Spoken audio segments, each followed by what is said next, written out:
Dios les bendiga, mis hermanos, buenas tardes. Vamos a meditar en la porción bíblica de este día para el devocional de hoy, que se encuentra en el Evangelio de Mateo, capítulo 9, versículo 9. Hemos comentado este versículo, es muy conocido, pero tenemos mucho que aprender de este pasaje. Dice así: Pasando Jesús de allí vio a un hombre llamado Mateo que estaba sentado al banco de los tributos públicos y le dijo: Sígueme.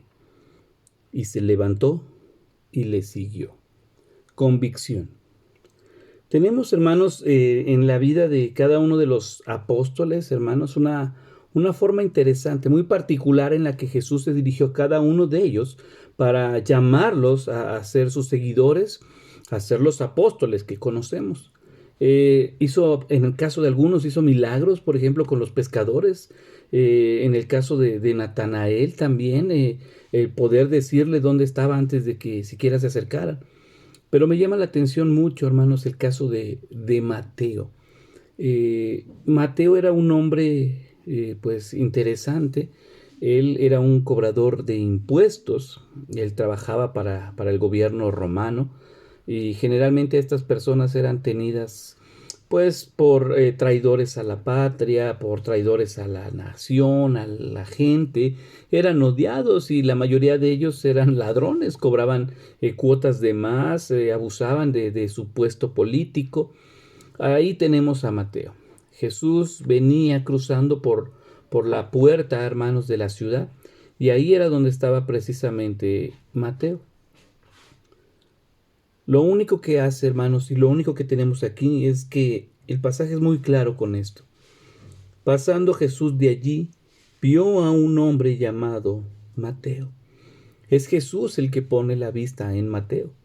Es Jesús, hermanos, es Dios el que pone los ojos en usted y en mí para hacernos una invitación, y Él va a respetar lo que nosotros decidamos. Dice que estaba sentado al banco de los tributos públicos, ahí donde estaba Mateo en su trabajo. Hermanos, no creamos o no caigamos en el error, hermanos, de que para poder escuchar del Señor tiene que ocurrir algún evento sobrenatural para que podamos tener el testimonio de que Dios es real, de que Dios existe, de que Jesús realmente hay una historia universal que avala incluso la presencia y la existencia de Jesús para creer. ¿Sabe qué pasó con Mateo? Simplemente en su corazón, hermanos, hubo una convicción simple. Dios puso sus ojos en él. Ahí donde estaba, Mateo entendió que Jesús le extendió la mano para invitarlo. Dice después, y le dijo: sígueme, sígueme. Hermanos, y estoy seguro que Mateo para estas alturas es probable que ya haya escuchado de la fama de Jesús. Y si así no fuera, hermanos, bastó simplemente un encuentro personal con Jesús. Y Jesús le hace una invitación simple: sígueme. No hizo un milagro, no hizo una pesca milagrosa, no le dijo absolutamente nada, solo una palabra. Le dijo: sígueme.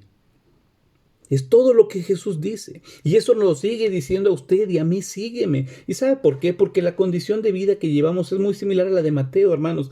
Tenemos problemas, tenemos aflicciones, nos sentimos solos, hemos pecado, hemos hecho muchas cosas que no agradan a Dios y hemos pagado la consecuencia por ello. Jesús pasa junto a usted, pasa junto a mí, se acerca. Mire, ahorita estamos en fechas de recordar, hermanos, la llegada de Jesús, Dios encarnado, Dios con nosotros, el Señor viniendo a buscarnos con la misma invitación: sígueme. ¿Y cuántos peros le hemos puesto al Señor? No, es que Jesús, lo mismo que religión fuera, es que tú y yo, y empezamos a poner una cantidad increíble de pretextos. Mateo simplemente hizo algo sabio y se levantó y le siguió. El contexto en los otros evangelios dice que dejándolo todo, le siguió. Entonces, para Mateo, todas las cosas que él parecían como prioridades se convirtieron en cosas secundarias. No hubo nada más importante como tener un encuentro con Jesús, seguir a Jesús y convertirse en un mensajero de Jesús. Eso es convicción.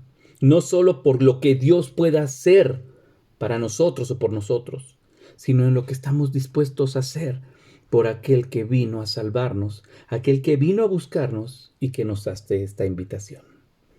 Que Dios le bendiga.